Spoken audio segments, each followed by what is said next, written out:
The Scream Kings are in no way responsible for any encounters with the paranormal, extraterrestrial abductions, eldritch insanity, hauntings, curses, hexes, demonic possessions, cryptozoological sightings, or any loss of sleep that results from listening to this podcast.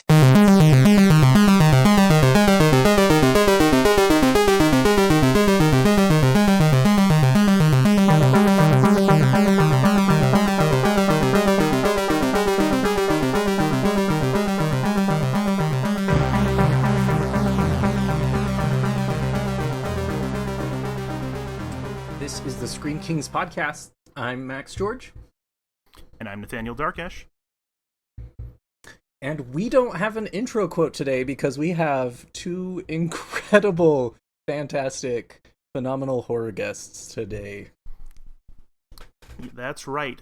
We have Rebecca Klingel and Jamie Flanagan, which we'll let them introduce themselves because I don't think I can, do that adequately.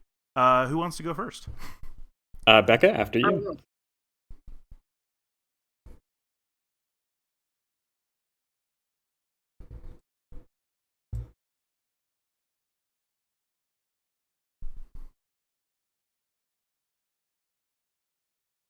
Yeah, Jamie Flanagan, also a TV screenwriter. Big fan of horror, and just really happy to be here today. We are beyond honored to have both of you here. We are very familiar with some of your work, and as a little horror podcast that just started as two best friends wanting to nerd out about horror, to have you two as guests is like peak accomplishments here, so thank you so much. Thank you guys, that's so sweet. Yeah.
I think it was probably like Saturday Night Snick, Snick. I haven't had to think about Snick for far too long. Right, so yeah, Nickelodeon had that late night, not late night, but night-ish show for kids that was kind of scary, and they had a big orange couch for it, and they had Are You Afraid of the Dark?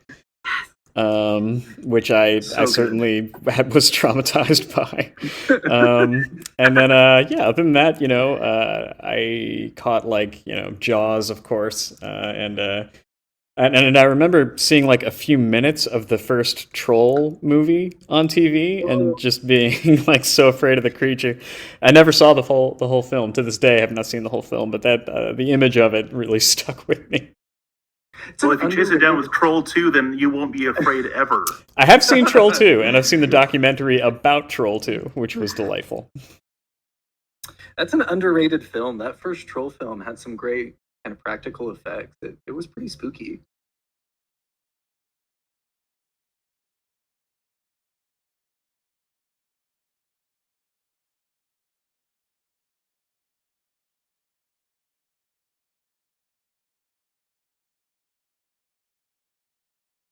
Or if you want to go like really specific, Ernest Scared Stupid.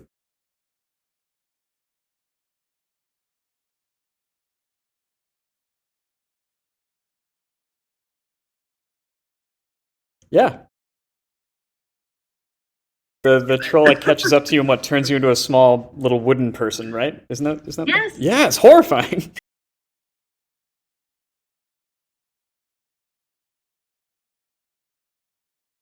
Yeah, even with like Jim Carney doing his, Ernest shtick, it's still horrifying. Like, and I love Ernest. Like, Ernest Goes to Camp was, one of my favorites as a kid.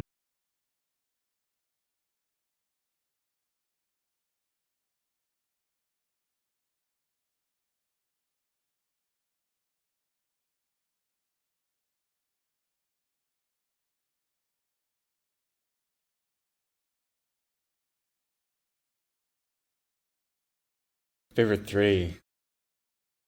Becca, do you want to pick up, or do you want me to dive right in?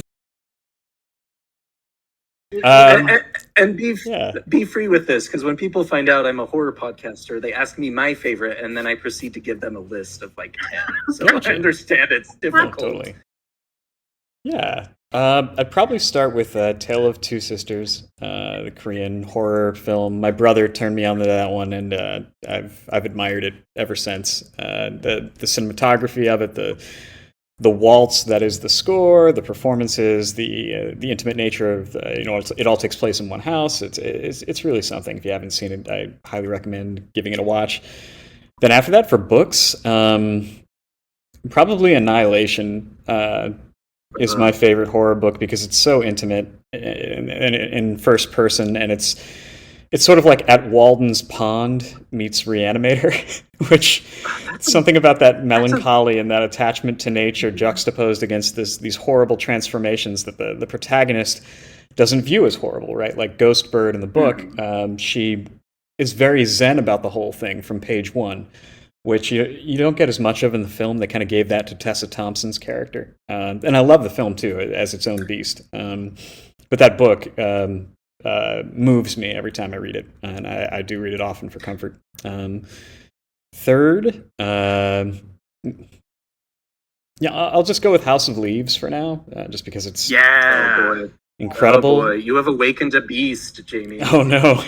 I'll Yeah. just say that I also love House of Leaves.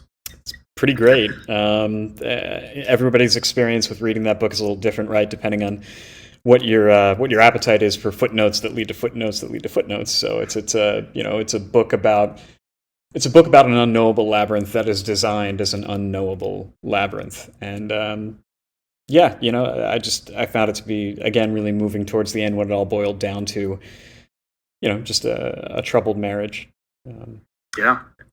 I am a project manager by trade, and so the footnote on footnote on footnote on footnote is like the third level of me when it comes to stuff like that. It's just, the labyrinth edge is perfect for that book. It's crazy.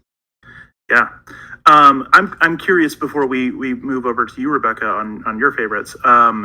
Have you read the screenplays that he wrote for adapting it to a TV? I haven't. Was it Mark Danielewski? Yeah. Yeah, I haven't read the screenplays of it. Obviously, I've had my own fantasies about making like the Navidson record and just isolating that and making that into either a 2 to 3 hour feature or stretching it into like a 6 to 7 hour limited series. I'm sure that whatever he came up with is infinitely better than whatever I could, just because he has a way of nesting these stories within stories, right? Like the Zampano lair versus the Johnny Truant lair versus the Navidson record. So yeah, I'd be curious to see how he managed that juggling act in a visual medium, as opposed to the book where you actually have agency as to where you go. So yeah, how did he navigate that in the screenplay? He went one layer out further and made it basically that all of these records are like exist in a film form, and then it's basically about some people having it on this like impossibly large hard drive, and other people are trying to get it, and it's so convoluted but perfect. I can't do it justice. Oh, cool. Let's just say he added even more layers, and I don't know how he did it, but it was brilliant. But unfortunately, he only wrote 3 episodes, and so I didn't get any satisfying endings. But yeah, he just has them like for like $5 on his website, so definitely worth checking out. Interesting. Yeah. All right, But, Jamie. How about you? What's some of your favorite horror? Rebecca? Oh my gosh, Rebecca. Yes. I'll do it. I have such a hard question. Can I just submit a year of horror movies? I will say 1999 horror was such a definitive year for horror. You've had Stir of Echoes, Blair Witch, like House on Haunted Hill. I think Sixth Sense was that year. Like horror was great in 1999, and a lot of those are on my top favorite movies. Like House on Haunted Hill was one of the scariest movies I'd seen at the time. I thought that thing was terrifying. But the scariest piece of media I think I've ever kind of indulged in, for some reason, it's probably PT. Oh yeah. Yes. Oh wow, the abandoned Silent Hill. Yes. The potential of that. Yes, that is one of the scariest kind of things that I have ever watched. And I'm just watching somebody else play it on YouTube or something. But I thought PT is freaking terrifying. Yeah, it is pure nightmare fuel. And I'm still angry to this day that they didn't get to make their Silent Hill game. Yeah. I probably would have played it. Like, I love horror video games. I don't know, I'm always looking for like recommendations for those. I've started 2 recently that are really fun. If you've ever heard of Until Dawn, Yeah. I have played that. I love Until Dawn. the same developers made a new one called The Quarry, and it's all about a summer camp, which is great. Ooh. And then I just got on sale one called Outlast. Yeah, those are fun. Oh, I've screamed 3 times just today. It's I'm right spooky. I'm a total Yeah. wimp when it comes to actually playing scary games. I love them. It's just that having that level of agency and knowing that if my character dies, it's on me. It's too much responsibility. So I tend to watch Let's Plays. And so I watch like Amnesia Dark Descent, Machine for Pigs, all those things on YouTube playthroughs because I'm too scared to hold the lantern and dodge madness myself. But yeah, like Outlast is freaking intense. Outlast is... it's a lot. I crawled an event today and it was dark and I had to turn on like my little nightlight camcorder, and that's when I was just like, I can't right now. It's just Wednesday. I don't do this. Yeah. The brilliance is that you're like having to use a camcorder as a way to navigate the world, and it's a lot, especially when you have to go find batteries, or you will just be running around blind. It's so much scarier when you're playing it, when you have like agency and you're responsible for your character. Yeah. Like even back in the day, Seventh Guest was like a computer game that used to be really scary when I was a kid. Man, yeah, Seventh Guest is a classic. There's another one that 6 Days a Stranger. You can find that one downloadable online. That's pretty good. Yeah, I mean, horror in games is such a rich medium for it. Yeah. And while we're talking about like Hideo Kojima and Guillermo del Toro, and that they didn't quite go through with DP or PT rather. Death Stranding, that they did end up going forward with is pretty lovely. It's like a Tarkovsky film with these kind of crazy stealth horror elements, with the kind of bonkers over the top cutscenes and new vernacular, and that you need kind of a dictionary nearby and an encyclopedia to decipher. But yeah, I adore games as a medium for horror and storytelling in general. Yeah, I think it's an untapped kind of genre as well. I mean, you have your big named games, of course, Resident Evil, Silent Hill, and all of that. But this Outlast, excuse me, was just completely off my radar. I found it because I needed scary music for a Dungeons and Dragons game. Oh wow! And I just happened on this music, and I was like, "Wow, this is great. What game does this come from?" And $20 later, here I am. Yeah, if you guys are looking for two really simple ones, by simple, I suppose that's the wrong word. Two horror games where less is more. Little Nightmares and Little Nightmares 2 taken together are a gorgeous, minimalist examination of childhood trauma. Go for it. It's great. Ooh. Because I always need to relive my childhood trauma. That's great. Yeah. For me, I was gonna also just mention one that I played that I just haven't seen like really come up on any lists or anything, but it's called Soma, Soma. Yeah. Oh man, that's also Chinese Room, I think. Or no. It's the or is it the Amnesia guys? Yeah, it's the Amnesia guys. Yeah, I played the version of that where you could make it so that the monsters can't hurt you. That's the only one of those games I could play. It's okay, Jamie. Yeah, the console release gave you an option to make the monsters non-lethal. They just look scary, and that was enough. I was still freaked out the whole time. Yeah, I mean, even looking at them makes your character like the screen glitch out. So yeah, that story is really interesting, and it has kind of like I have no mouth and I must scream vibes going on the whole time. Mm-hmm. Yeah, it's a whole lot of body horror and future AI, and it's really dark. And tons of existential dread once you realize implications of things. And, absolutely, It's great. Circling back to kind of your guys' introduction here, we really want to dive into a lot of the stuff that you have worked on. Do you want to give us just a brief resume of shows and stuff you've been able to write for? Yeah, Becca, you wanna dive in? Well, sure. We'll kick it off. I wrote on The Haunting of Hill House and its sister show, The Haunting of Bly Manor, and The Fall of the House of Usher, which is currently in production. I have a horror podcast called Borrasca, which started as a short story that I posted online. And I just, another podcast I worked on called Batman Unburied just came out a few months ago. I think, I don't know if I'm missing something. I feel like that's everything at the moment. Jamie? Yeah, I didn't write on Hill House. I started with Becca on The Haunting of Bly Manor. And then went on to write for Midnight Mass, and then to write on The Midnight Club, then The Fall of the House of Usher. And currently I'm in Vancouver for production of an episode of Creepshow that I wrote.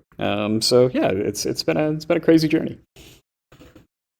And also you have done some acting as well. Is that right, Jamie? If you want to call it that. I appear in some of these series as kind of a Flanagan family Easter egg. I wouldn't really call what I do acting. Oh, you're more than an Easter egg. Oh, thank you so much. It's very kind. I pop up, and if you're in the know and you kind of know what you're looking for, you can spot me in a lot of these things. Usually playing kind of like small, fun little roles, which started in it started in like Oculus as a ghoul, and then like and then Hill House, and then Dr. Sleep, and then I'm in Midnight Club in an episode that I wrote, which is kind of cool. But yeah, I pop up in these things. I'm in like 5 seconds of Gerald's Game as well. It's really weird. And I'm going to cut a deleted ending from Ouija Origins of Evil, where I tried to play a cop and it was not convincing at all. Yeah, I tried to play like a police officer, and we looked at it and we're like, no, it's not going to, no.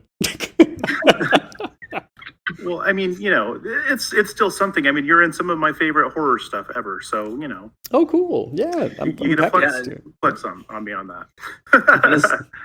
As someone who dreamed of growing up and being a director, like you have done what my 14-year-old self wanted to do. That's incredible. Thank you. Okay. Yeah. Well, so now let's kind of dive into just some of like the process of like writing horror and like collaboration and all that kind of stuff. So yeah, I guess what is the draw to writing horror, creating horror, and then kind of like why did you specifically, start working on a lot of like horror projects? Well, for me, I started writing horror in my 20s, and I don't really know what prompted it, other than I wanted to write short stories, something I could do when I was bored at work online and post them on Reddit. And horror, I feel like, is such a good genre for really short stories. Because what do you need? If you don't have enough time to do any character work, all you need is a good twist, and people are going to be like, "Damn, that's a great story." And there's just something about like the twist, like the bottom dropping out of your stomach, that I think is just so attractive about horror. I love that feeling. It's kind of like that. How can you feel happy if you don't feel sad? It's like, how can you feel warm and comfortable if you've never been terrified? So that's really when I started writing horror, and kind of had a couple online go viral, and Mike Flanagan had optioned a couple of them for a company he was working with, Intrepid. Maybe is that his company? I'm not exactly sure on that. Yeah, you got it. It is his company. Okay, for his company. And he called me one day, and I thought that he wanted to talk about the option, but he said, "Hey, I got a show at Netflix. Do you want to come out and write it with me?" And I said, "Yeah, I'm going to go home and pack and move to California because we're going to do this." And it was great, and I haven't really backed off. I like horror because it's such a great way to, like, as a metaphor for like certain parts of humanity. I think that horror works really well to look at yourself like, I don't know. I wish this was coming out way more eloquent, but it's like, it's such a long day. But I'll let JB go. Sure. No, I think it's very eloquent, and I totally agree. Yeah, and plus that's what the revision process is for with writing, right? That's the benefit as Yes. writers. Nathaniel and I have talked quite a bit about how horror is this really awesome way to have a cathartic moment. There's all of these very terrifying scenes and moments and all of this craziness, but there's a lot of relief and positivity kind of behind the scare. So I really resonate with what you said there. Yeah. Horror can be beautiful. Whether the Academy believes that or not is still up to debate. I mean, Parasite won a few years ago, and that was at least encouraging. Yeah, true. Jamie, how about you though? I think my brother had gotten me into Stephen King at a pretty young age, and so I read a lot, mostly his short story compilations. And from there, kind of moved on to Neil Gaiman and Dan Simmons, and I really loved those books. I went to college for theater, and as a theater person, you end up traveling around a lot. I ended up doing like 2 youth theater tours, which with the Kennedy Center, which kind of bounce you around the USA, and all you really have is, the bookstores that you would end up between city to city. And so, I did a lot of reading for free in bookstores, and horror was my go-to because it was just such a visceral escape, and the characters were usually going through something that was, really immediate and true, and the horror, for the most part, from what I read, usually ended up having a deeper meaning, especially in King and Gaiman's work. And I think Becca really touched on this, that cycle of tension and relief is really cathartic, and being able to engage with that. And then, I had gone back to school in my 30s after doing the theater thing and bartending and trying to make rent, and went back to school for medical stuff, ended up being an ultrasound technologist, and while I was doing like A&P and stuff for that, to stay sane, I took a creative writing course, and most of it was genre focused. And one of the writing prompts was take a couple of side characters from a classic story and give them a story of their own, kind of Rosencrantz and Guildenstern or Dead, kind of in that kind of way.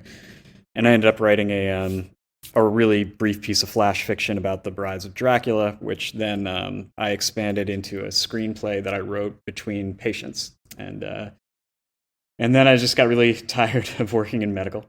And I sent that and an adaptation of Jeff Vandermeer's Venice Underground that I had written to my brother and to his producer, Trevor Macy, and was like, hey guys, is this good enough to get me into a room? And they were very kind, and they pulled me into Bly. So a little bit of elbow grease and a healthy amount of nepotism, I have to admit, but I got there, and I haven't shit the bed hard enough to have been kicked out yet, so that's all good. That's awesome. Now you have a Stoker in your... Yeah, that's pretty cool. It's nice to share that with Mike, and Jeff Howard, and my only caveat on that is that there were so many great writers on that show, from Gabe Hobson, Jeff Howard, Joyce Sherry, Alon Gale, Teresa Sutherland, Danny Parker. Just like, it takes a village to get these stories to where they need to be. And at the end of the day, sometimes credits, they're kind of doled out by WGA arbitration, and they don't really tell the whole story. So I always like to shout them out when I can. Heck yeah. And actually that transitions really well into kind of my next question of like, what is the collaborative process like? I'm a just, sit in a room and write a horror story kind of guy. And so, I've never really engaged in something that is as collaborative as, writing for television, with other writers and other creatives being involved. So can you just share a little bit more about kind of that process of being in a writer's room and having to, juggle so many creative talents all at once? Yeah, it's really about the room that you built with almost no exception. I've been lucky enough to be in great rooms with like great writers who just want like the best story told. What's nice about it is that when you're developing your own story to write later, you write your ideas down, or maybe you're an outliner. It's like all about your process, but you have other people to be like, what about this? And then you don't have to throw it away immediately if you can't make it work. It can bounce around other people and kind of like hone it like a diamond from there. Or, you toss it out, but it's like, I see what you're getting at there. What if we do this? So it really, mostly it just feels like you're getting the best ideas. And it's a democracy for the most part. Of course, the showrunner chooses what gets put in the outline, but it's an experience unlike I'd ever had before, because like writing has always been such a solo process for me. And it was interesting, when you write, there's so much of yourself that comes out onto the page, whether you intend it to or not. So it's almost like a therapy in some ways. Like people tell really traumatic stories in a writer's room, especially in like these horror rooms that I've been into. Like, what are we trying to get at? What's the human piece of this? Like where are we trying to get them, and how do we get there, and what would that feel like, kind of thing. So you end up getting pretty close to a lot of the people you work with, because you're pretty open, torn wide open when you're in there. At least that's been my experience. Yeah, I'd agree with that. I think, Bly Manor is a great example of that, because I think there were 8 of us, and we all brought the collective weight of all of our relationship baggage to that show. That show is basically, it's the works of Henry James wrapped around all of our shit. So it's there's the good, the bad, the ugly in there of any kind of relationships we've either been a part of or witnessed between all of us. And I think we all had moments that we really fell into deeply, and were able to kind of bounce off of each other to sort of unpack our life stuff a little bit more objectively. I don't know, it's weird, but it was great. Yeah. And there's that kind of leads me into a question. Oh, go ahead, Rebecca. I was just saying, sometimes you'll tell an anecdote, and that it's like, okay, we're going to take that, rip it exactly, and put it in. That happened to both you and I, Jamie, on Bly. Is like, we told a story, and they're like, we're going to put that literally in the show. Yeah. And that's interesting. There's something cathartic about that too. Absolutely. I brought in an old essay that I had written back when I lived in New York about a mouse and a glue trap that made it word for word into episode 5. So when you get to the mouse and the glue trap, that's used as a metaphor for toxic relationships that you get stuck in. Yeah, that was all about a mouse that I found in a glue trap that had gnawed off its own foot, crawled into the next trap in my apartment in New York. I had to bludgeon it with a phone book, and it was the worst day ever. It made me feel so sad. Yeah. Yeah, that escalated and did not stop. Yeah, and I think it's Hannah Gross has it in the. Yeah, Hannah Gross has it, and it couldn't have come out of a more appropriate character or a better actor. Like Tania is amazing and just killed it. But yeah, it was so interesting to see that bit get in their hole. I'm like, that's me. It's really funny. Yeah.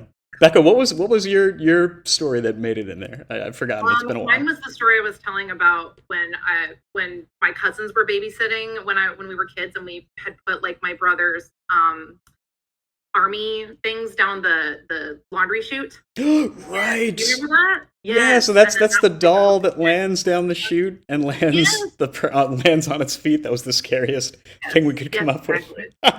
Not a meaningful monologue, just like a little bit of a jump scare, but whatever. Still, it's great. I love it. Yeah, it's a great moment, and that even ties into your origins of the Chucky stuff with it being a doll. So oh man, I hate dolls, and I love them.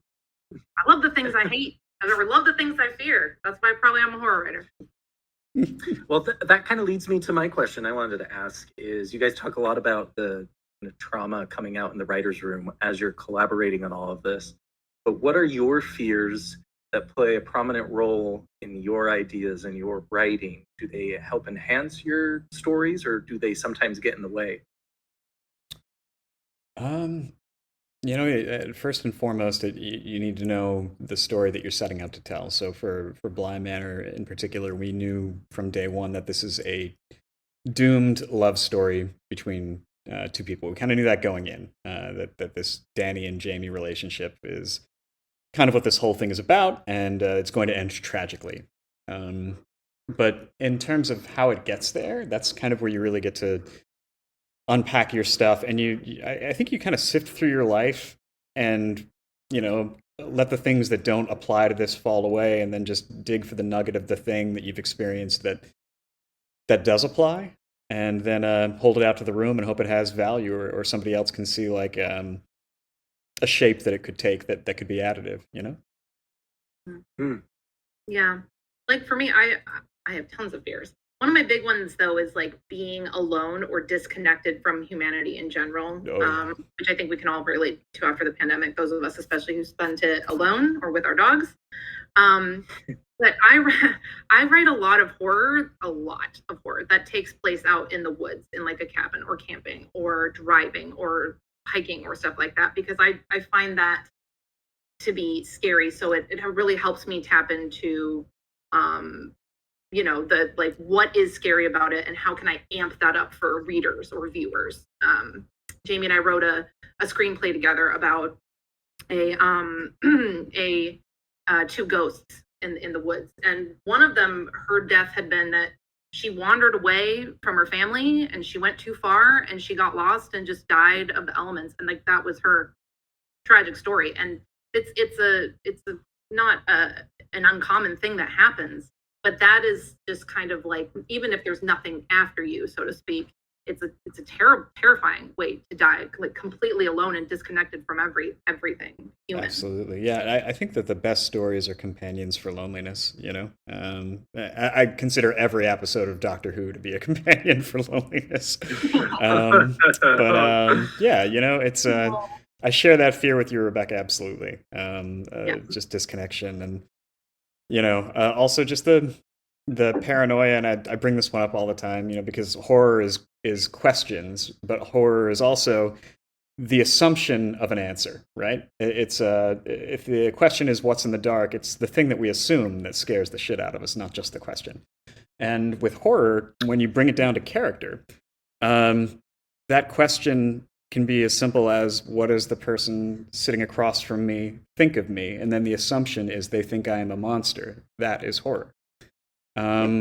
So yeah, it's weird. All of it is personal, right? It's all our neuroses. If that makes any sense. If it isn't, then it's then it's a different kind of horror, I suppose. It's more monster driven. The shark in Jaws doesn't really have much subtext, but it's terrifying. So yeah, there's room for everything. But Yeah, I guess it's just the stuff that Becca and I tend to work on tends to be a lot more emotionally rooted in the fear of solitude.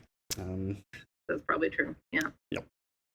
Yeah, that's definitely something I've seen even with some of my own writing. I'm working on a piece right now that is related to like the fear of dementia and forgetting who you are and all of that. And so just like seeing that kind of cathartic thing of like, this is something I fear because I've had it in my life recently and all that kind of stuff is really interesting to see how the things that make it onto the page that I don't expect to. So yeah, it's really I think a lot of times people are, "Oh, you write horror, oh, you must be a twisted person." It's like, no, actually I get a lot of therapy from my writing. Right. You write it because you're trying to understand it. It's like you're trying to come at it in different ways. I think it's the same reason why a lot of women love like true crime podcasts and true crime. Not that everyone doesn't, but it's that I want to understand it so I know how to avoid it or why it happens and how I can, Well, and I want to chime in here too, because all three of you, but the three of you are talking a lot about kind of the therapy that is gained through writing and horror. And I also want to shout out that these creative works that you all do also provide therapy for the viewer. Bly Manner, as a queer person, watching Jamie through her kind of process through the entire show and those beautiful monologues that were created resonated in my soul. And it was this beautiful cathartic moment through the lens of horror that I felt attached to. And then we get to Midnight Mass as well, and this kind of juxtaposition about the demands of religiosity and the demands of spirituality and where this cross-section is. As a post-Christian, again, that just filled my soul with wonder and awe.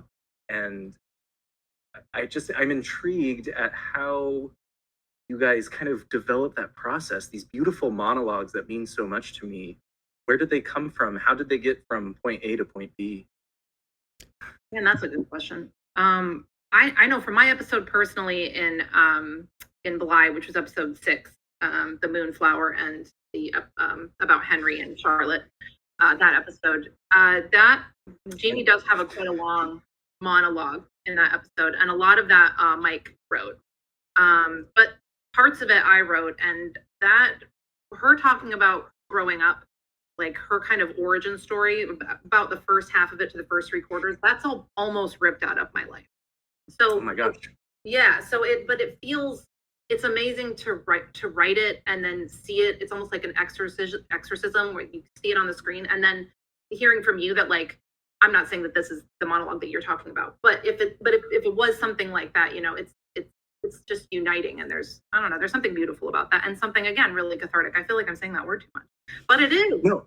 But that episode was my life as well. I was raised very religious and was convinced that if the more religious I was and the more I went with other people's beliefs and methods of living life, I would be happy. And there just comes a breaking point, and you see that with Jamie. And it takes definitely a horror turn, but the catharsis only for you just echoed through me again as a queer person. So one, thank you for providing that for the queer community to experience that and to have the diversity shown. But it was beautiful. There's no other word. Yeah, like I guess for some of the stuff that I got to put in there, for Midnight Mass, a lot of my rewrite work was kind of focused on Father Paul's monologues, his homilies. And those are a fusion of the writer that came before me, and then Mike. But the marching order on it, and what I really got to tap into as someone who was an altar boy and who did go to church and who did have priests that I respect, even though I'm no longer part of the church. I wanted to write a priest that I would have wanted, to begin with anyway. By the time you get to his Full Metal Jacket, God's Army speech, blind faith has been hijacked by something else at that point. But leading up to that, being able to write in those homilies and sort of get into that idea of,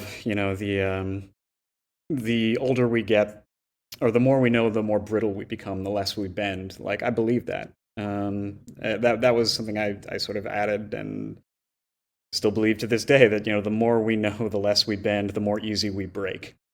When the wind comes, when change comes, and that made it into one of the homilies really was really gratifying to hear. And when you have somebody like Hamish Linklater bringing his own subtext to it, and it is full of realization and pain and regret, it elevates it. So it's not just the three writers who wrote the monologue; it's also the performer adding a layer that brings something to life. And you couldn't ask for better than Hamish and Sam Sloyan, and so many of the actors that we have back, like Rahul Kohli, and just all the stalwarts from Intrepid.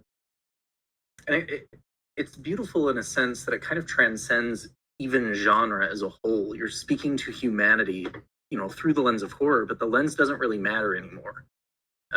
It's just, again, I'm fangirling because what you two have done is just so important. For me. Oh, thank you. I appreciate that. Right back at you. We're all on the same journey, and most of the time it's very confusing and very frightening, and so we put it in scripts and we put it on screen to let everybody know that yes, it's confusing and yes, it's frightening, but no, you aren't alone. We're all in this together. Yep. Yeah. The musical taught us that we're all in this together. So one thing that I've been kind of curious about is, so with Hill House and Bly, this is, they're both kind of loose adaptations of, other people's work. And so I'm just kind of curious of what the balancing act was like as far as, being involved in the writing and, kind of thinking of, okay, how much of this is, the story that is, kind of the departing thing, like what, I guess, how you prioritize, like what still stays true to the original versus how it departs and things like that. Just, what sort of conversations went into that or things like that. Oh yeah, plenty. A lot of it's thematic. You want to make sure that you're hitting on the same themes that the source material hit on, and that you're hopefully, if you're lucky, you can stumble on something illuminating, a little bit new about it. With Bly, at least, we looked at Turn of the Screw as kind of our bookend, but then we came in every day, and each writer would kind of deliver a book report, story time of a different Henry James story. And then we started to try to figure out ways that we could take each of those stories and integrate them into this season in kind of a into a braid that we could tie off at the end. So, you've got Danny and Jamie, whose arc is essentially the beast in the jungle. Then you've got, the Romance of Certain Old Clothes, which we turned into our keystone. It's our big reveal in our bottle episode that basically explains the big bad of the entire season, the thing lurking beneath. We kind of pulled from anywhere and everywhere we could from Henry James, things that we could find that were applicable, but we had to leave a lot behind because, a large body of work in a short amount of time. Becca, you want to jump in here and save me? I mean, it's yes. No, I'm not gonna say, but yes. No, you're right. And like the Altar of the Dead, I think that was episode 5. But yes, it is. With our house, it was a little different because Mike had come in with a lot of the story already kind of like what he wanted. There was a pretty good story Bible or like season outline that we worked from that stayed, I would say, fairly-ish true. And again, like Jamie was saying, it was really just the thematic elements and then some story beats like Easter eggy kind of stuff for Hill House. And then, Bly had a lot more of just general Henry James stuff. And it's interesting what can happen just based on, so like Jamie was saying, there was one one day we had to all bring in a love story because that season's theme was love, and everyone told a love story. And then we would write on the board like, okay, what is this love story really about? And the thing that we kept coming to was like sacrifice. Like, what is love? Sacrifice kept showing up again and again. But I had picked one story and I started reading it. I'm like, I'm not feeling this. So then I said, Altar of the Dead, that's an interesting one. So I like the title of that. So I read the story and then came in and did the report the next day. And it ended up working a lot better and being a little bit of a roadmap for episode 5, I believe it was. But it's funny, if I had just continued with the other story I'd read, it would have been something else. It's it's all so almost, I don't know, I won't say kismet, but yeah, there's definitely a sort of I don't know. I kind of ran out of steam on that one, but I hope I get where I'm going. No, it's interesting that in terms of adaptation, so much of Bly Manor was loose adaptation of Henry James, with the exception of the certain Romance of Old Clothes, or the Romance of Certain Old Clothes. I always mix it up. That was actually pretty much a 1-to-1 adaptation. That 50 minutes right there is that short story. Very little was changed. So it's it's interesting. You hope to stumble upon things that feel like kismet, right? That feel like they just fit. And with Bly, I think we found some really interesting things to play on, and tying it all into, I think you guys kind of hit on this before, the innate fear of losing ourselves to senility, to dementia, to death. We made even the process of the afterlife basically a 100-year erosion of the self. That was that's the most horrific part of Bly Manor that I feel like people don't talk about enough, is that we're like, essentially being a ghost is you have 100 years to forget everything you were, and then you'll just walk around as a husk. Like, that's the most horrific show we've ever done. That's why the Lady in the Lake, she had no kind face. of the irony of it all, right? Mm-hmm. Yeah. People are like, Bly's not as scary, and I'm like, it is if you sit down and think about it. You're like, well, existentially. Like, existentially, Bly is horrifying in a way that the others are kind. Like, Hill House, you're pretty much yourself in that house. Like, you just chill. With your family. Yeah, you just move in. I'm like, great, kill me in Hill House. Wonderful. Like, I'll just hang out with people. The only horror there is if you don't like the people you're hanging out with. In Bly, it's like you stay there and you erode. Yeah, it's so weird, Midnight Mass, it's quick and easy. You get eaten by a vampire. Yeah, and then you pop back up, and then all of a sudden you are, potentially a threat to other people that you love. That's also really horrific. Which is, and then the sun rises. Yeah, that if you stick around for it, the sunrise evens it all out. It all comes out in the wash. Too soon. That one scene. Too soon. Yeah, I feel you. It's a pretty scene. I just rewatched it with my wife, who didn't watch it when I watched Midnight Mass the first time, and just the whole time I was just watching her watch it and come up with theories, and it was a delight. I have to say, one of the best things I've done with my wife is just watch her watch Midnight Mass. Yeah, Mike would be thrilled to hear that. That's been his baby for such a long time. But yeah, it's him really just spreading his wings and running with an original story, which Mike does a lot of adapting and adaptations. But this one was really pulled from his life in a beautiful way. It was a real honor to be a part of that one. Yeah, I have to say, of the three, it's my favorite by far. Yeah, absolutely. Take that, Becca. Ha ha. I heard it. Becca, I do have a few questions for you directly, if you don't mind. Sure. First and foremost, I am curious, as a woman in this community, the horror community can be pretty tight. Of course, we have some stereotypes that we're trying to overcome. Have you encountered any of that in your career, or any advice for young girls trying to break it into this community? I have to say, I actually have not encountered any of that, but I did start anonymously online. And then my pen name was like an initial, so it wasn't really obvious what I was or whatnot. I haven't really noticed anything for me, but I would say advice to girls or women that want to write in horror. I mean, it would be the same to anybody, I don't know. I don't think I have heard, I have a couple of friends who did have a little bit of trouble getting read because they were women, but not myself. And I don't know, maybe it's horrible advice to say, don't telegraph that you're a woman, but I guess that's, don't do that, but just keep going, girl. I mean, we're just, I don't know. It's one of those kind of things where I wish I had better advice. I just really haven't encountered anything personally.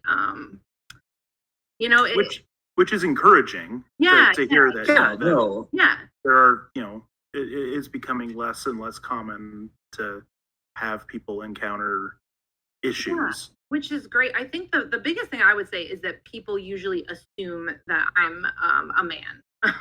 As far as like my online writing and that I almost never hear anything else, and I don't really bother to correct people because it just get exhausting to go into comments or videos every time and be like, actually, I'm a lady, so I don't.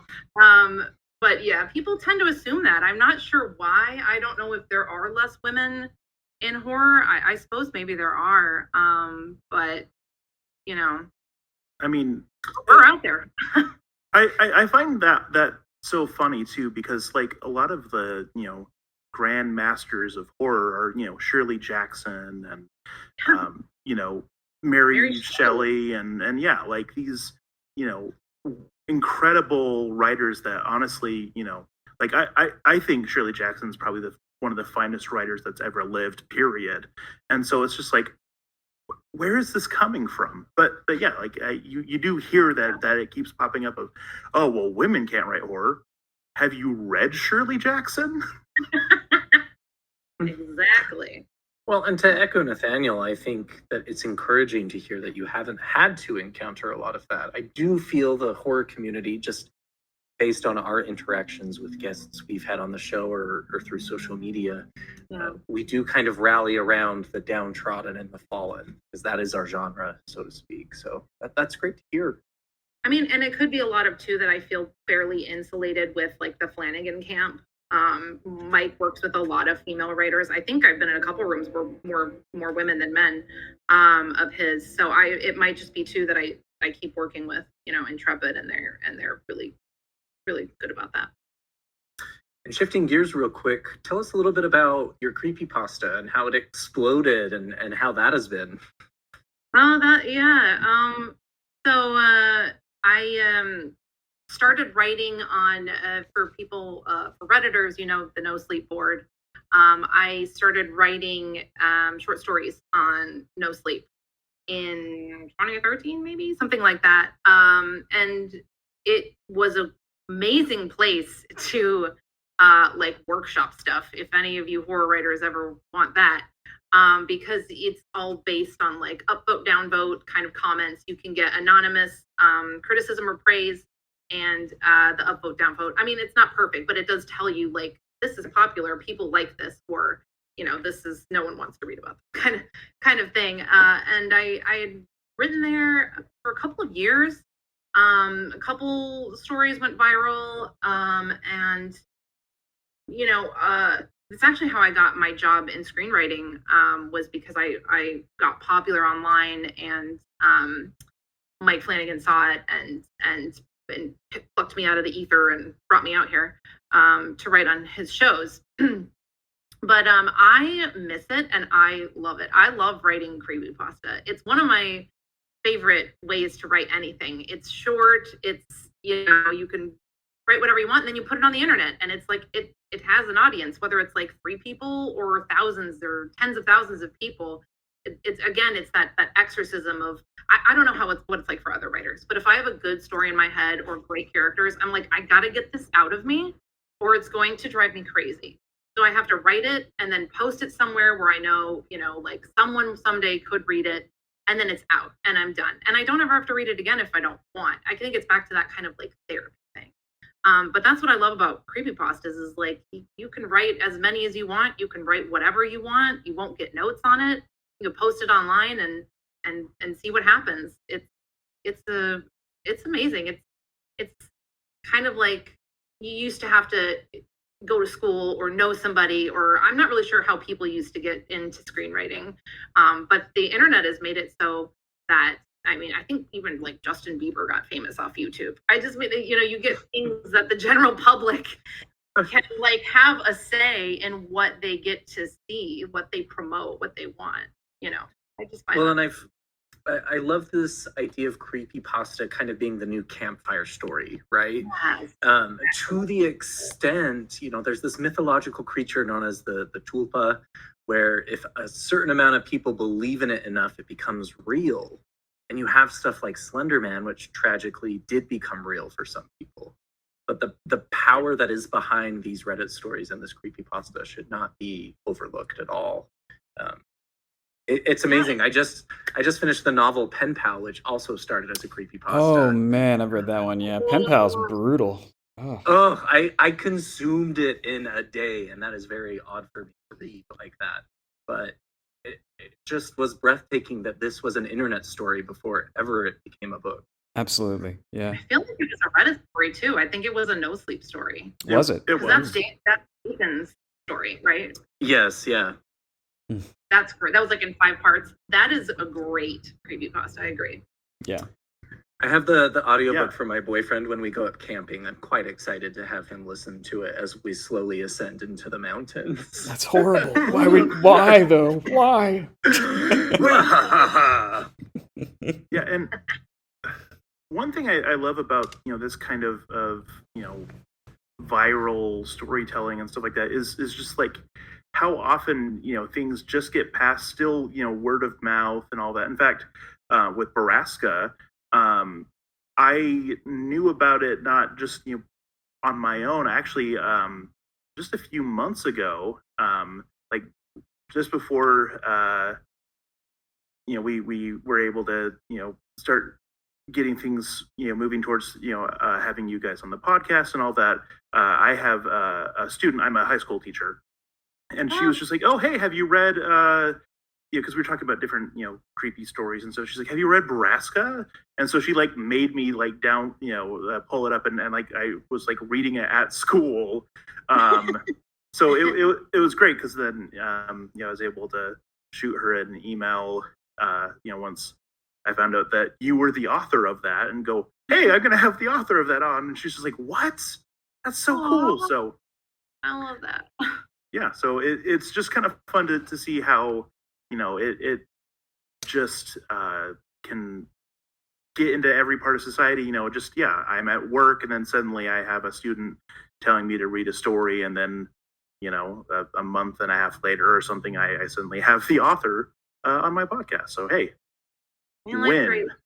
And it's interesting when you write stuff, you don't really see where it goes. If you don't go online and like look where it's posted or whatever, for all it's stuck on Reddit and nowhere else. So it's fun to see when things just like burn through the internet, be they stories or songs or whatnot. It's fascinating because you do, again, it's the whole thing of disconnection. You don't really feel that connected to it when you put it online, and who knows what's going to happen after that. You might never know what happens after that. Yeah, it could be just unknown, or it could suddenly be the new viral hit. Yeah. Yep. And actually, with Borrasca, I'm just curious of like what was the process of like adapting it to a podcast, like because it was adapting your own work as opposed to working on someone else's project. Yeah. It was actually really easy because I had been through so many versions of Borrasca by then. I don't really know what it is. I've written a lot of short story horror, and I don't know what it is about Borrasca, but that's one that people really tend to land with people. So I've written it in a novel. I've edited it into one of my short story collections. I and then I adapted it for the podcast. And so I know this story so very well then, and I had already had experience in writing podcasts, quite a bit of it. So for me, it was really fun because I know the original story. So I looked at the original story and I'm like, okay, I can break this up And then I can flesh out what I've always wanted to flesh out, like more character work, more scary jump scares, like more depth, more twists, more all of that. And then put it into a script, which I find podcast scripts really fun and easy to write because it's all dialogue, and dialogue is the best thing. I don't know how you feel, Jamie, but dialogue is my favorite thing to write in a script. So when I get to do a podcast, which is basically all dialogue and like special effect or and sound effects, it's like being in Disneyland. So to take a story that I knew really, really well, and then getting to put that into, a fully, all dialogue podcast was amazingly fun. So much so that we went back and we did it we made a season 2. But yeah, it forces you to problem solve. Like a lot of things feel very cinematic, and you're like, how can I get this across without the benefit of a screen, without a camera? I think you have to do it all, through dialogue, like literally all of it through dialogue. There's not much plot that you can advance through like special effects, which was a huge problem on the Batman Unburied podcast because, he's Batman. He has a lot of fighting to do. Punch sound. Yes, exactly. And I wrote it with two other writers and David Goyer, and they were the Batman fans, and I was the podcast writer in the room, and so they sometimes come up with these like great big sequences, and I'm like, I'm sorry guys, we can't do it. That'll be like 3 minutes of we won't know what's happening. You know what I mean? You can't show a fight in a podcast. Yeah, just 3 minutes of scuffling sounds isn't anything.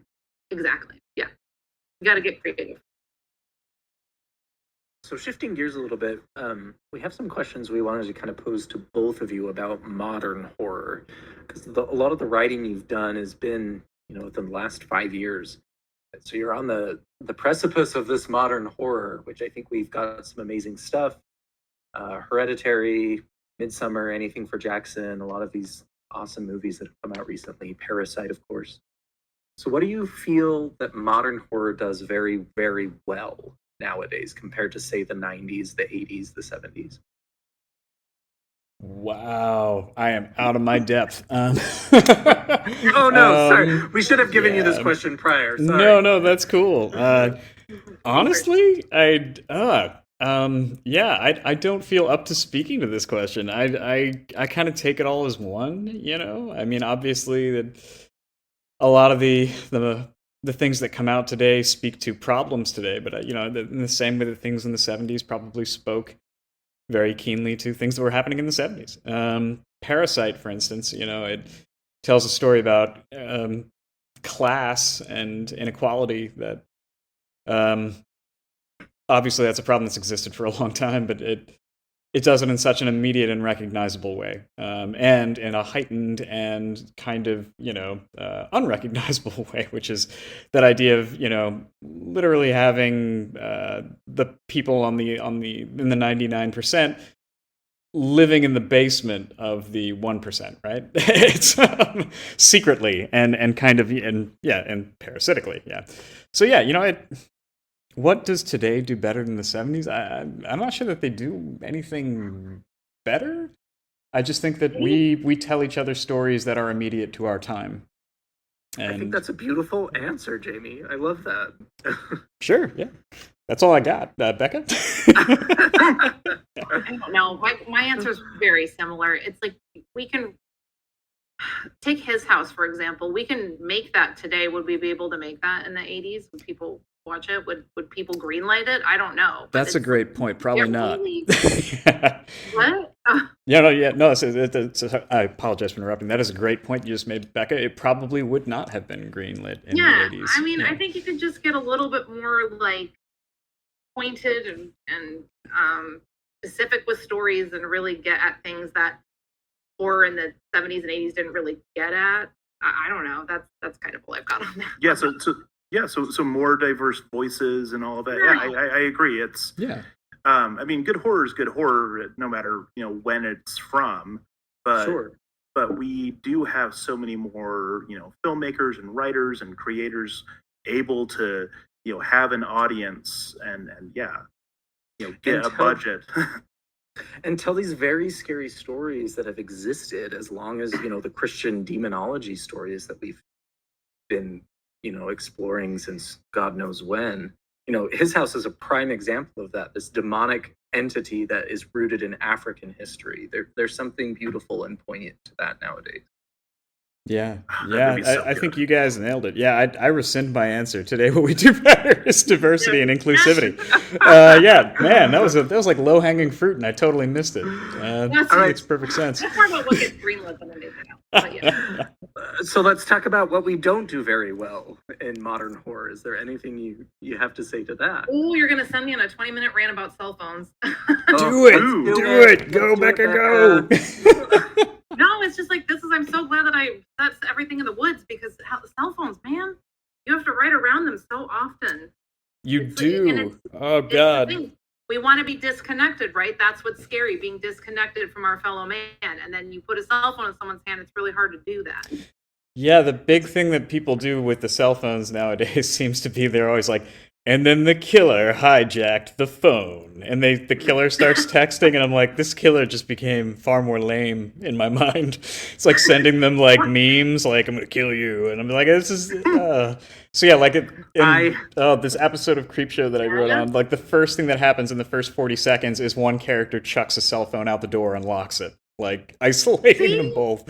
You have to do something. Like, that's, I think, why we keep running into so many period pieces, 80s and 90s, back when these cell phones were like Zach Morris sized, so that we don't have to use them. And it's really interesting, too, to look at a movie like Blair Witch, which is definitely kind of before the rise of the internet, where they were able to create this weird mythos that everyone believed in. So when you went to go see the movie, you were scared not only because of the film, but because you thought that this legend was fucking real. Yeah, kind of And the you couldn't War of the just Worlds. pull out your cell phone and check it. Exactly. Yeah, you couldn't, spoil the ending within a matter of seconds.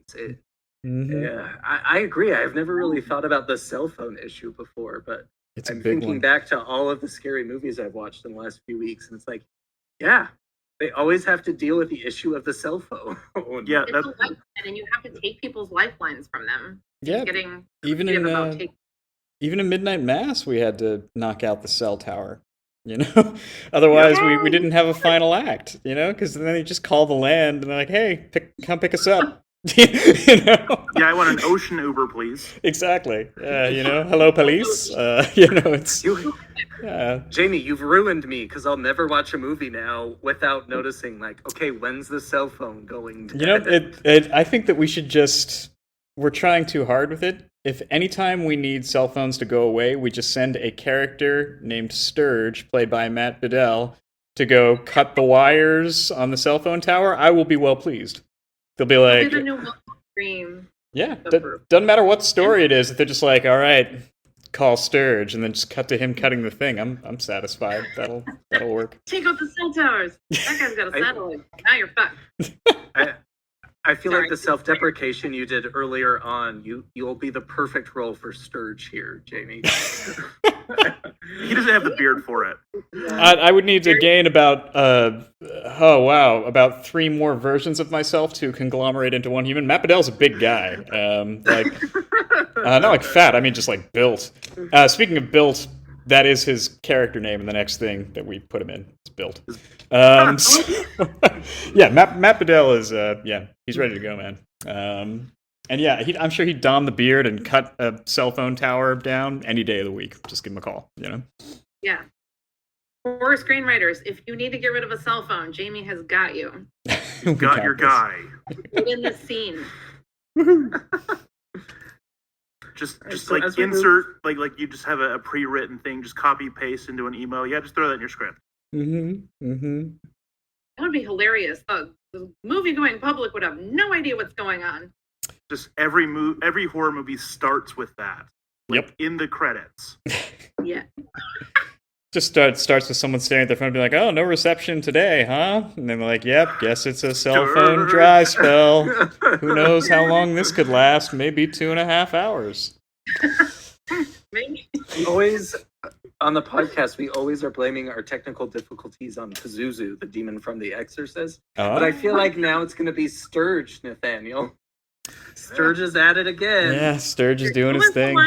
What was the one from Hereditary? It's Payman that I think is the lamest demon ever. All right, so let's talk about Payman. The lesser key of Solomon Payman is vastly different from the Hereditary. So Payman is like what, the number 8 demon? Like, so first of all, it's not even like Lucifer we're talking about here. It's like, hey guys, it's Payman. The other 7 were busy, and the plot is that Payman A doesn't want to be a girl and doesn't want a peanut allergy. That's the movie. There's that cult tree, that we used to have in the 90s when you would join a sports team. Lucifer's on top, and you get to the very bottom, and there's Payman right next to Malthus. Demon cult tree. Payman's big wish is to be a nerdy teenage boy who can eat a payday bar.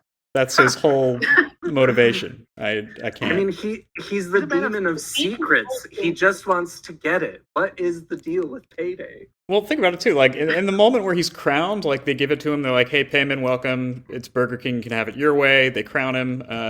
His followers, some of them are naked, some of them are in tracksuits. It's they didn't get the memo. They were like, "Were we doing naked? Were we doing tracksuits? What was our plan here, guys?" And Payman's like, "It's cool." Payman's number 8. He doesn't care if you're naked or tracksuited. He's just glad you showed up. It's the cell phone issue. I have a cult? There's a cult that worships me? Exactly. Payman's surprised. You see the look in that kid's face after he possessed him? He's like, really? Oh, you guys. It is. It's a birthday at Burger King at the end of that thing. Yeah. Well, I mean, he had to go all the way to Park City, Utah to get a cult, but I think he was just more surprised that all of these elderly individuals kept up the demon cult and were able to get this far. Yeah, and I need to rewind this before Ari Aster, blackballs me. It's a great movie, and it's really good. It's thematically resonant. It also has my favorite pun in horror of all time, and that's when an actor whose name is Gabriel Byrne spontaneously combusts on screen.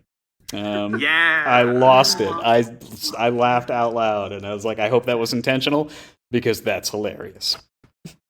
To be fair, Ari Aster, if you're listening, the Screen Kings are big fans of Hereditary. We're also known as a Hereditary fan podcast. So. There you go. Yeah. One of the best scenes in horror. I swear to God, that driving home scene. We all know that scene. God, yeah. Mm-hmm.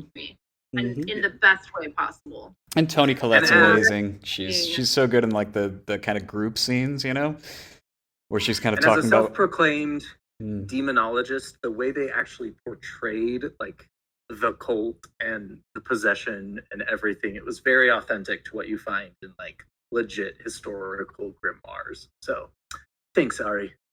Thank you, Ari. So weird choice of demon. Yes, weird. Agreed. Number 8, man. Number 8.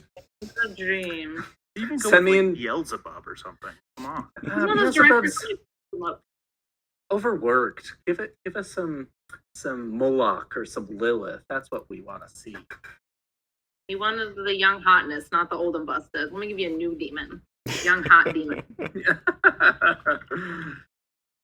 All right, so to kind of move on to wrapping it up here, I don't want this to end, and we're going to be best friends from now on for forever.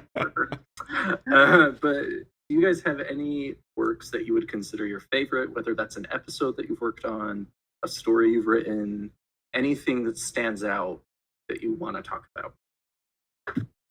Wow.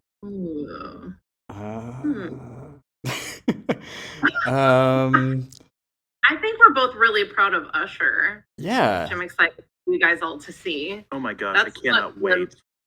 Yeah, it's different than Bly and Hill House. Very, and very different, and that's all I'll say. 'Cause I don't want to get in trouble. But yeah, that one, I'm also a really big fan of the one that Becca mentioned earlier, The Things We See in the Woods. Becca wrote the short story, which you can find online, which is beautiful, and then we adapted it into a screenplay, which is also beautiful. And that's one that we've been, Becca and I have been toiling to find a home for a while. And I hope that it does one day get made and get made right. And I would love to see that one see the light of day. Yeah, that's a really beautiful story, and it has a lot of Jamie in it, and I love that about it. Especially, it just feels very authentic, and I don't know, even the ending. I can't even talk about it. Hopefully, it'll get made, and you guys can see it one day. But yeah, one day. One day. I will start praying to Payman post haste. Sweet. And then tell him to push it up the line of hell, because 8. Yeah, I think he can do some social climbing, probably. Like, get some meow meow beans and work his way up, Meow meow beans, that's twice in one day. I know, I'm going to keep dropping the meow meow beans reference. I'm not going to stop. I appreciate that reference so much. Likewise.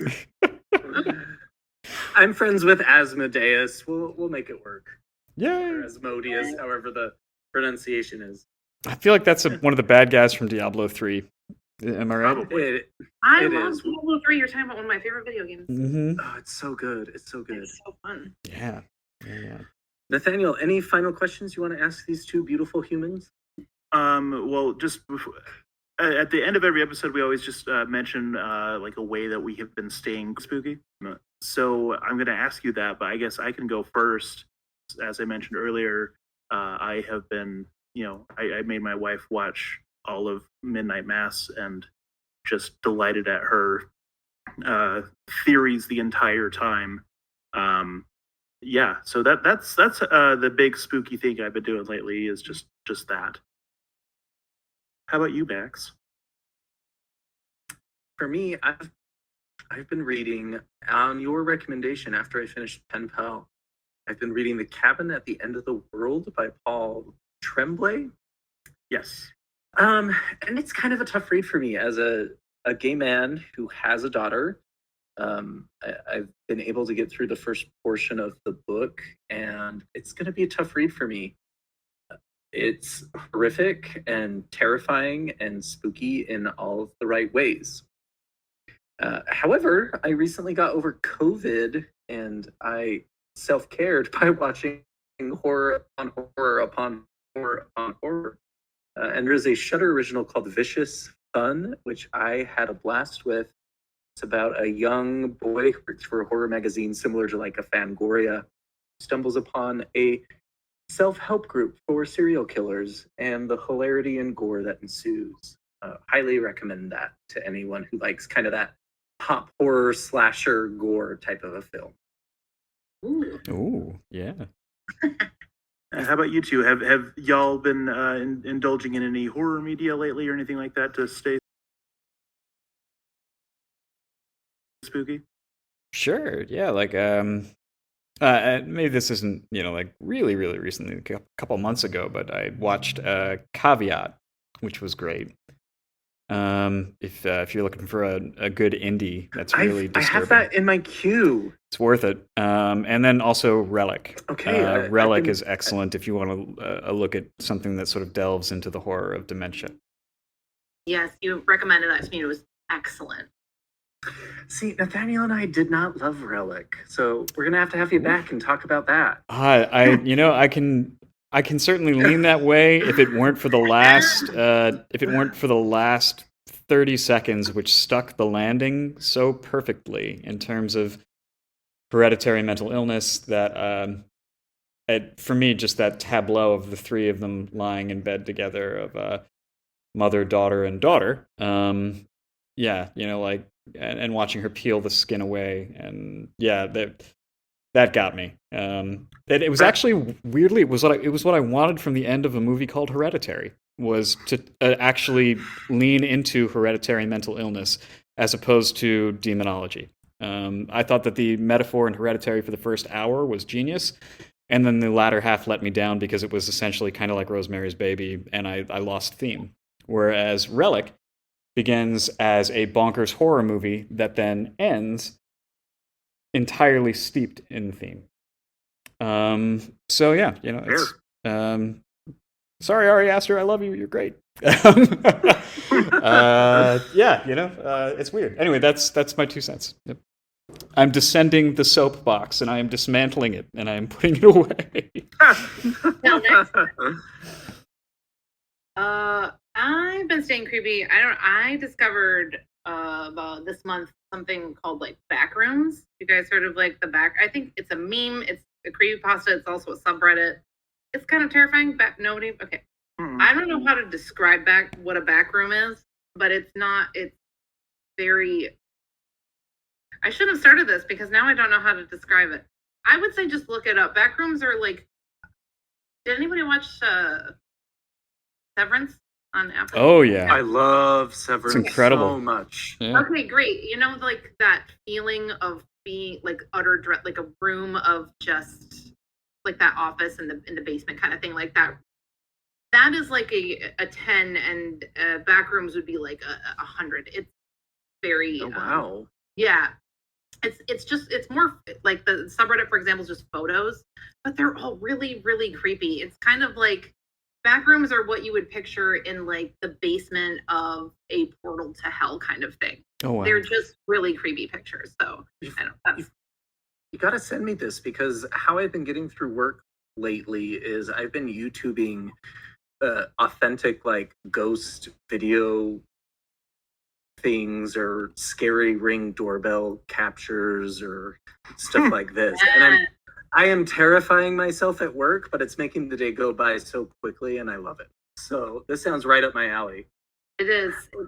It's awful. I mean, it's inspired a lot for me. I'm like, I don't know how to write this, but I'm going to use it. Nice. Yeah. Yes. Also, Severance is an underrated horror masterpiece. Yes, it is. It's fantastic. It told me for 2 months. So good. Yup. It is. Oh, Nathaniel, we got to get you to watch it and do an episode on it, because it's mind-blowing. Okay. Have you I'm seen it? sold. I didn't ask you. You'll be sold after the first scene. Like, my God, what a bold opening. The lead is Adam Scott, Nathaniel, and you love him. It's true. Not He is Adam a Scott lot. we've seen. So weird Adam Scott. Yeah, it's Yeah. he does a great job in that show. He's so good. It's one of those shows that after every episode you're asking yourself, wait, what the fuck? And then you do it all over again, and then again, and again, and then the series finale, and you're just left severed. Ooh. I just Right. want season 2 right now. Me too. Yeah. It's the implications of that show. It's like the philosophical question it poses. That's the scariest. Absolutely. It's the sit down and think about it scary, right? It's like, It makes you mad you didn't think of it. yep. The longer you sit with it, the worse it gets, and it just gets And more then- frightening. And then you go to work the next day and you're like, oh my Then you God, go to am work. I severed? Would I want to be severed? Am I severed? Oh, Yeah. existential fear. Okay, That I'm show's- definitely sold. Yep. Yeah. Excellent. Okay. Well, we've probably taken up way too much of your time, even though it's been an utter delight. Where can people find you online, or things like that? Oh, I think I'm on Twitter at Rebecca.Klingel. I think. I don't really have much social media to plug. Okay, that's fair. Yeah, I'm on Twitter as either J Flanagan81 or Jamie Flanagan81. It's one or the other. I don't know. But yeah, I'm there. I like to talk about Arcane and Station 11, which I will plug on every podcast I do because I think that they're amazing. So, yeah. Arcane? Are you kidding me? Arcane's Oh my freaking gosh. brilliant. The first 3 episodes of that are as fine a sibling tragedy as I have ever come across. The last episode with Jinx and that rocket careening towards the end. Oh man, was- it's all about him sitting in that chair saying, "Don't cry, you're perfect," and I'm just like, "Oh, now I'm crying. We're all crying." Oh my God.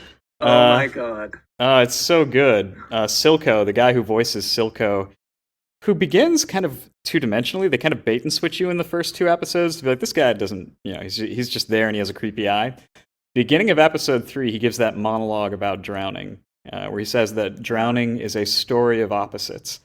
there is peace in water, and the idea that you can just let all of your cares float away, but then there's another part of you that is lit up with madness that just fights and fights and fights. And I'm just like, and then he says, and then you're posed with a question, and oh God, what was the question? Oh, have you had enough?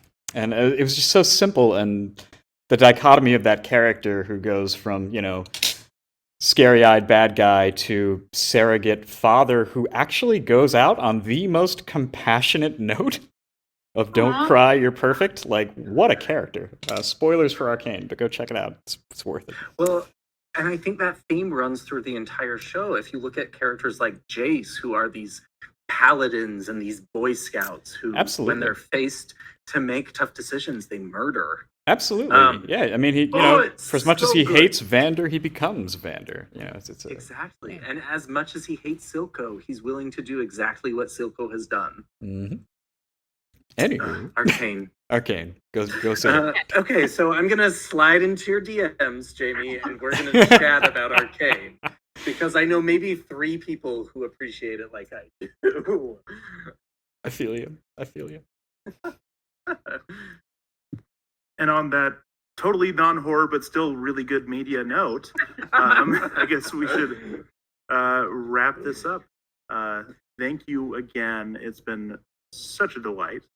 And yeah, we definitely might, harass you about coming back in the future. I don't know, Midnight Club and House of Usher comes out and all that. And I don't know. Just don't be too surprised if I email you again and say, please come back. Please do. This is fun. Thank you guys. It's been a blast. You can't talk about this stuff by yourself, so it's great. Totally. Well, excellent. Thank you both. And I guess just on that note, I'll just say, stay spooky. Stay spooky. Need even more Scream Kings? Here's our obligatory shameless social media plug. Follow us on Twitter or Instagram at ScreamKingsPod. You could also email us at screamkingspodcast@gmail.com. Help us reach a wider audience of horror fans by leaving a review on iTunes or by sharing a link on social media. You can also support the show by going to patreon.com/ScreamKings. Stay spooky.